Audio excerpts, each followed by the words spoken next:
खुलुमबाय इनसाइडनि बर'आव आं मिथु बर' गोजौ सोलोंथाइ गोनां साद' लाइमोनफोरा आबाद मावनानै रायजोफोरनि नोजोराव अनसायनाय मोनदों।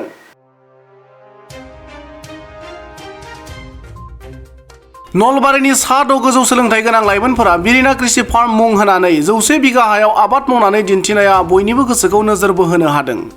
पाग्लादिया दैमानि रुगुङाव बोथोरारि माइ आबादजों लोगोसे गोनोखोआरि आदबजों खुसेर, सुमफ्राम, थालिर आरो आलु, टमेट', जोगोनार, खुमब्रा, लाव आरो बायदि बायदि मैगं थाइगंफोरनि आबाद मावनानै मुलाम्फा खालामनो हानायजों लोगोसे ओनसोलनि खमैबो 20 नखरनि सुबुंफोरा बे फार्माव खामानि मावनानै नखर दैदेनबोदों। गुबुन फारसेथिं पाग्लादिया दैमानि रुगुङाव आबाद मावनाय जाफुंसार लाइमोनफोरा बेनि सायाव ओरैबायदि बुङो। মই এটুই কম যে আজি বৰপেটাই হওক খাৰুপেটিয়াই হওক যদি মিয়াসকলে সবজি খেতি কৰি আমাৰ মানে খিলঞ্জীয়া মানুহৰ ওচৰত বিক্ৰী কৰি সিহঁতে পৰিয়াল চলাব পাৰে, আমি অসমীয়া হৈ আমি কিয় নোৱাৰো? আমি বোকা পানী হওক বা অন্য মানে ৰ'দ বৰষুণে হওক আমি কিয় সহ্য কৰিব নোৱাৰো? আমি কিয় এই খেতিৰ পিছত আমি মানে লাগি নাযাওঁ?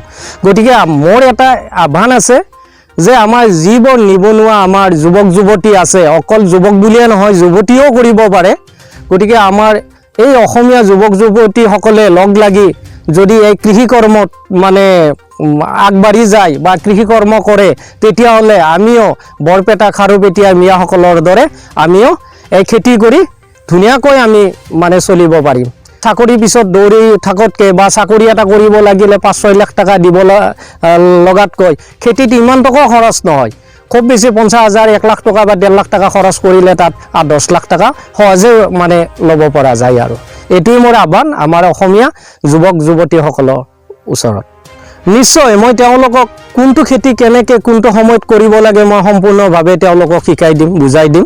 তেওঁলোক আহিলে ময়ো নিজে নথৈ আনন্দিত হ'ম। অসমীয়া যুৱ যুৱতীসকললৈ আপোনাৰ কি অনুৰোধ, কি ট্ৰেইনিং দিবনে আপুনি? যদি নিশ্চয় নিশ্চয় নিশ্চয়।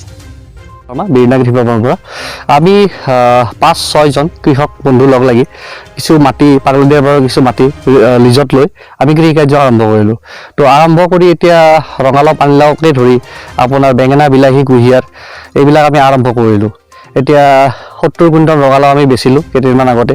এতিয়া 2-3 দিনৰ ভিতৰত আৰু আমি মোটামুটি 100 কুইণ্টল লাও পকিছে, এইখিনি বিক্ৰী কৰিব পৰা হৈছে। এতিয়া এনেধৰণে আগবাঢ়ি গৈছোঁ। লাহেকৈ আমি ৰিজৰ্টৰ পৰিকল্পনা কৰিছোঁ।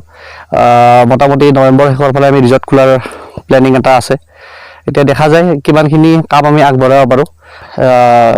আমাৰ অনুষ্ঠানটোৰ লগতে আপোনাৰ 15 পৰা 20 জন লেবাৰ ডেইলি মানে দৰকাৰ। তেওঁলোকৰ পৰিয়ালটো আমাৰ ফাৰ্মখনৰ পৰা চলি আছে। আমাৰ ককা দেউতাই কৈছিল মাটি হৈছে খাটি।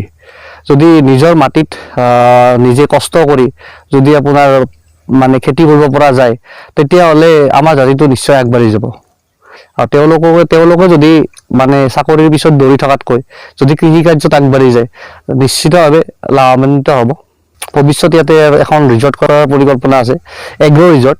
মানে দেখিবলৈ ধৰক শুৱনিৰ লগতে গোটেইখিনি সুবিধাযুক্ত এখন ধুনীয়া ৰিজৰ্ট, যাতে পৰ্যটনস্থলীলৈ পৰিণত হয়। বাহিৰৰ পৰা অহা কিছুমান মানে মানুহ তেওঁলোকেও তাৰমানে কিছুমান পৰিৱেশ ভাল পায়, লগতে সুবিধাখিনিৰো দৰকাৰ পৰিৱেশটোৰ লগতে। গোটেইখিনি দিয়াৰ চেষ্টা কৰিম আৰু এইখিনিয়ে আমাৰ উদ্দেশ্য।